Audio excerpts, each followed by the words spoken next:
Stephan Hawkes here today with Guitar Tabs Daily at my very own Hawkes studio.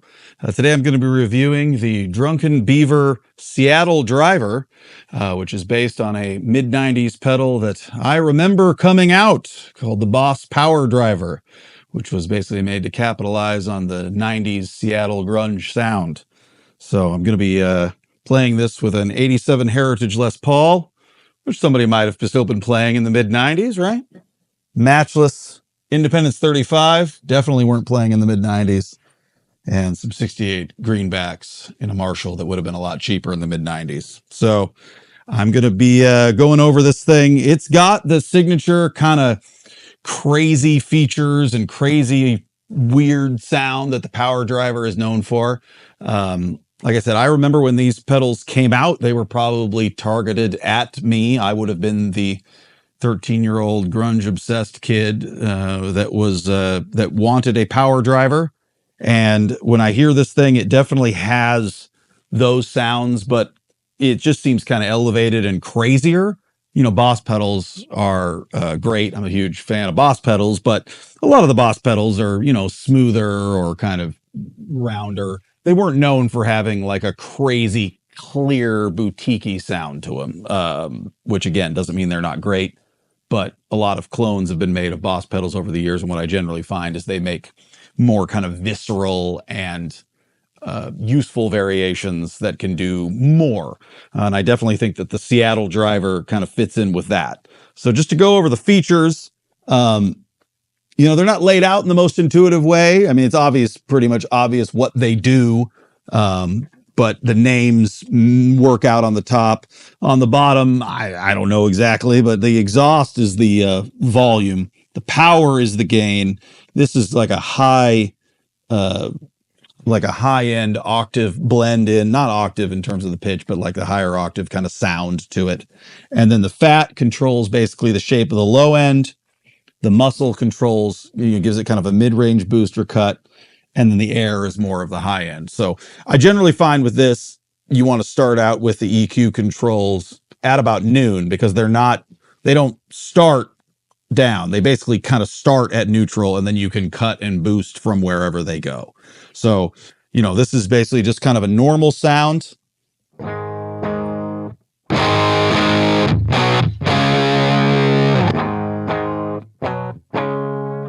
So as you can hear, again, I mentioned this every video, no problem on the volume, getting over the clean tone. I've got a lot more exhaust left to go. I don't even have the gain all the way up, and it's a pretty vicious sound. I'll turn the gain all the way up if you want to hear how crazy it can get.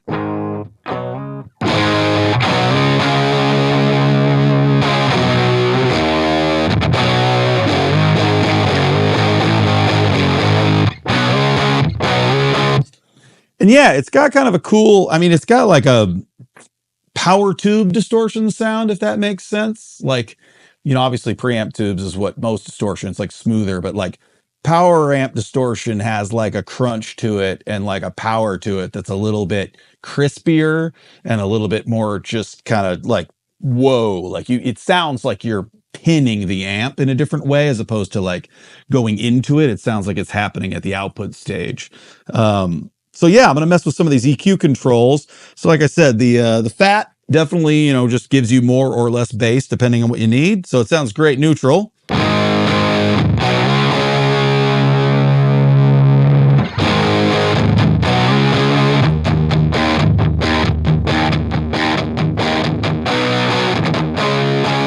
Gets pretty thin if you go all the way down.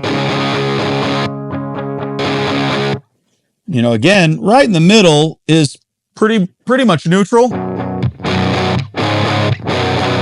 if you're going for something a little bigger, and I do like a little boost in the low end.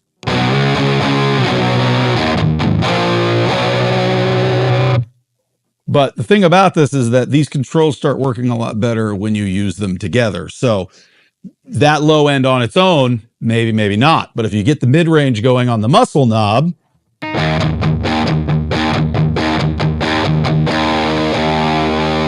now you might need the low end to compensate for that. So then that's, you know, as with any EQ, part of it is evening things out. But this is not a traditional EQ. Like these are kind of focused on certain points and they kind of drive into the pedal to create a very, very different texture. So it's a little bit of a different style of EQ, but it's very, very useful, very powerful. And I love the mid boost with a little bit of the bass boost on it.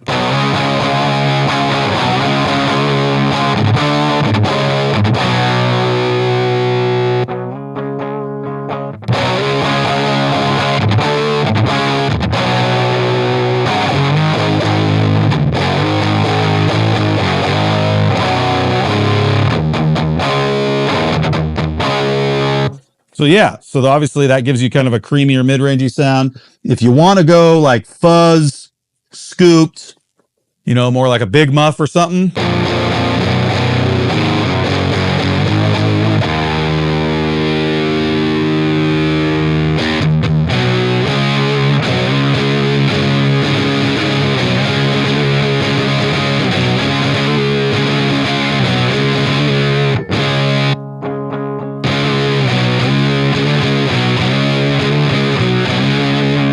So again, yeah, it kind of covers a little bit of that big muff territory. It doesn't seem as scooped as a big muff to me, but the fact that you can put the middle all the way down and boost up the lows and highs and get that sound, and it's still really bold and usable and doesn't feed back, like a lot of the pedals in the actual 90s that we use seem to do. Yeah, but again, you just put everything back to neutral. And it's more in line with kind of the traditional 90s, you know, Seattle sound that gets associated with like a Boss DS1. But again, not as simple as that. So it's again, this is more of like an unhinged sort of grunge pedal. Like this is not a traditional overdrive distortion. The whole point of these pedals were that those pedals already existed. Boss already had the blues driver. They already had the DS1. They had the DS2. There's just lots of traditional pedals. This and the Extortion, which came out at the same time, I vividly remember. These were based on the idea of doing something more futuristic and kind of crazy, which is probably why the PW2 has become kind of a cult classic. I don't know if I understood it at the time. I didn't run out to buy one, and I think it was discontinued pretty quickly. But listening to it now, music's changed a lot since the 90s, and people are looking for some more like non-traditional sounds. So this definitely does that. One thing I want to do is push up this air. So this kind of gives you a high-end boost.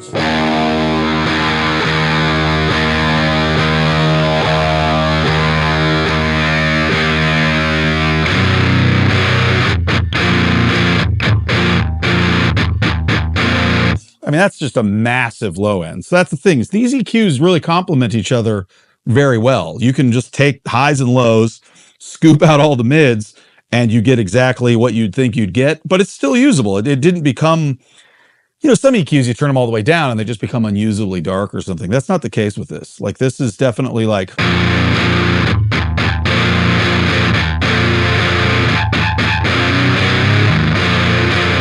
That's like the low end chug, like does really cool stuff. And again, you can hear this amp does not have that low end in it. Like I have it dialed in for a very normal mid-range balanced tone. And this thing turns it into like a crazy scoop, like power beast.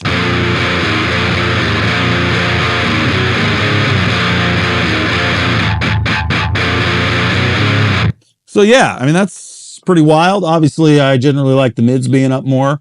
The other thing is you got this vacuum, you know, knob, which kind of puts up like a higher octave EQ sound. So you can hear that as it opens up.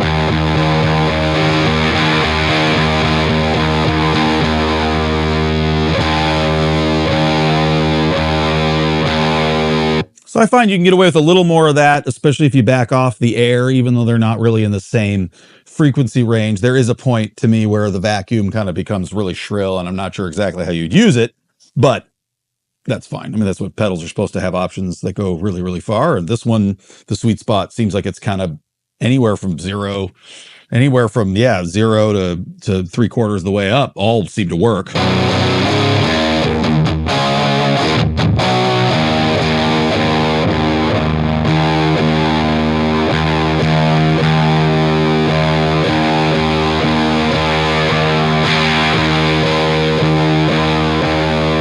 Yeah, so that just to me gets the snarl going. That's like if you're just trying to just sound completely off the rails, go to your low pickup and then turn on some just demon top end.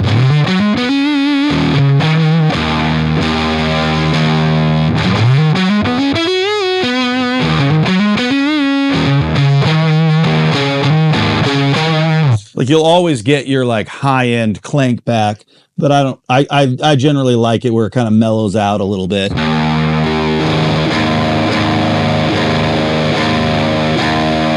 Yeah, there's just a spot right around there where it kind of opens up. You get more harmonics with that, but at some point it can become kind of shrill and saturated. So you just got to use as much of that as you can get away with, but as little of it as you need. And if it sounds better than the air, you can always just back off the air in order to compensate. So yeah, I mean, this sounded pretty great.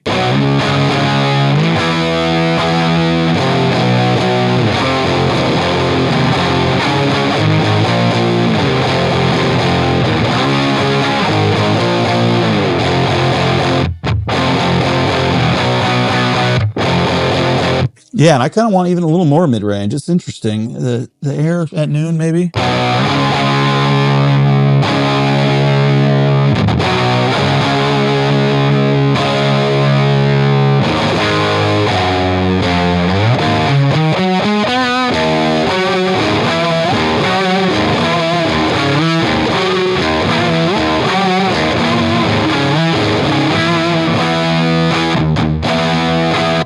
Yeah, it's just got like a fire-breathing, just eccentric, wild sound to it. I don't even know if that was necessarily emblematic of, I think maybe a lot of 90s bands got that sound. I don't think they got it with a pedal like this, but they probably had weirder amps and therefore had more normal pedals or were playing weirder guitars. And I don't know, this thing seems like it handles all the eccentricity kind of on its own.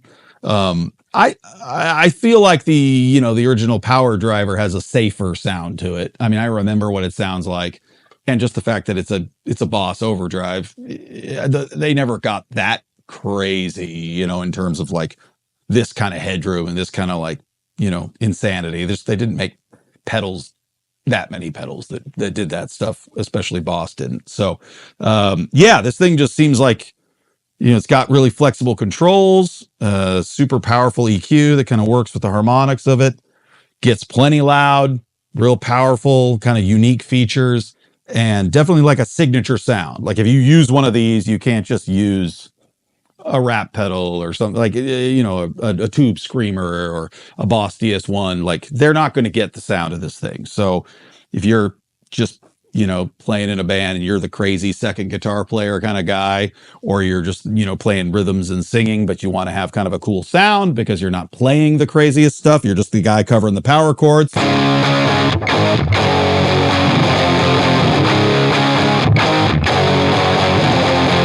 But you don't want to sound basic just because you're playing basic stuff. That makes power chords sound like harmonic and interesting.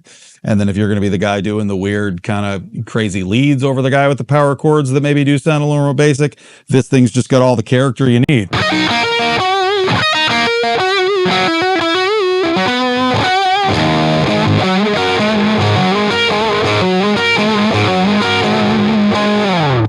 So yeah, it's great. It's got great mids, which I love in a pedal. I think the Drunk Beaver pedals has done a really cool job on this Seattle Driver. I think you can get a lot of the more kind of crazy unconventional sounds of that era. But honestly, I felt like even when the Power Driver came out, they were kind of almost really more looking towards what they thought the future of grunge was going to be. And obviously, as we know, by 1996, grunge didn't have much of a future. So it was kind of a forward-thinking thing to a reality that maybe never was, but now we are in the future. This definitely kind of has like a futuristic sound, and it's pretty bombastic, and no one's going to hear a tone with this thing and be like, yeah, a nice stock guitar tones. Like if you're playing this thing and you're setting this thing up, people are going to notice that you've got kind of a cool signature thing. So yeah, the Seattle Driver by Drunk Beaver Pedals, very cool, unconventional, powerful, 90s but futuristic sounding pedal. I think they did a great job, and yeah, check it out.